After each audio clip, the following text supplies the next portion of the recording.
Sorotan yang juga sedang ramai diperbincangkan, Saudara. Menteri Sosial Saifullah Yusuf menyebut secara normatif usulan yang menjadikan Presiden kedua Republik Indonesia Soeharto sebagai pahlawan nasional sudah memenuhi syarat. Menurutnya siapapun nama yang diusulkan memang memiliki kelebihan maupun kekurangan.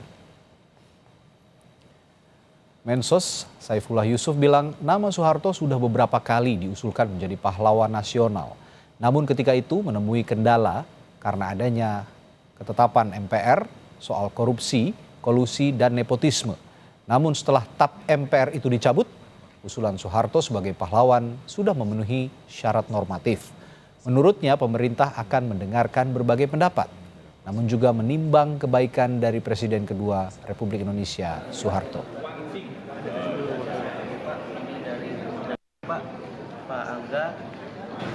Dari nama-nama yang ada yang ramai itu adalah tentu di situ ada Pak mantan Presiden Soeharto, ada Gus Dur, gitu, dan tokoh-tokoh lain lah banyak sekali ya.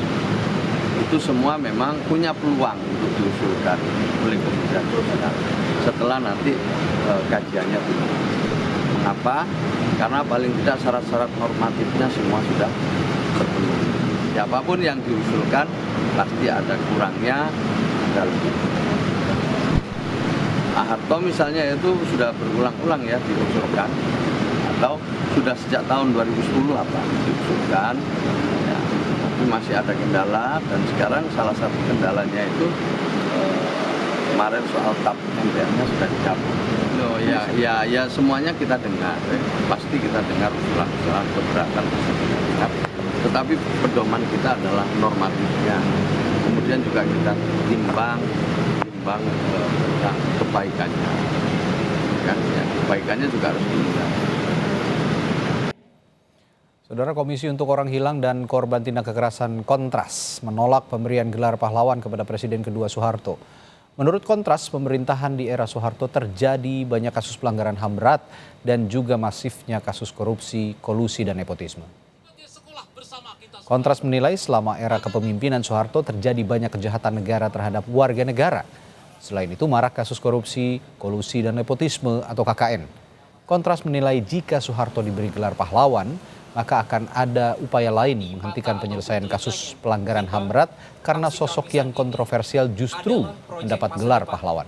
Tahun aksi kemisan sebagai sekolah bersama kita semuanya. Anak-anak muda dalam konteks pemberian gelar pada Soeharto ini penuh dengan kontroversi, Mbak, gitu ya. Jadi menurut kami dalam konteks pemerintahan Presiden kedua, dalam hal ini adalah Soeharto, selama 32 tahun ada banyak sekali pelanggaran-pelanggaran atau kasus-kasus kekerasan yang dilakukan oleh negara kepada warga negara, gitu ya, yang berujung pada pelanggaran hak asasi manusia, pelanggaran HAM yang berat gitu, maupun pelanggaran hak asasi manusia gitu. Dan juga ada sejumlah kasus-kasus yang memang tidak mencerminkan karakter bangsa, yaitu kasus korupsi, kolusi, dan nepotisme yang sangat besar dan sangat tinggi sekali. Menurut kami, pemberian gelar pahlawan ini sudah sepantasnya tidak diberikan kepada Soeharto, mengingat sosoknya yang memang juga banyak kontroversi selama menjabat sebagai Presiden Republik Indonesia kedua. Buntut pengusulan Presiden kedua Soeharto menjadi pahlawan nasional, sejumlah petisi muncul di laman change.org. Petisi menolak usulan yang diinisiasi Gerakan Masyarakat Adili Soeharto telah ditandatangani 4.000 orang lebih. Ada juga petisi mendukung pemberian gelar pahlawan yang ditandatangani 13 orang.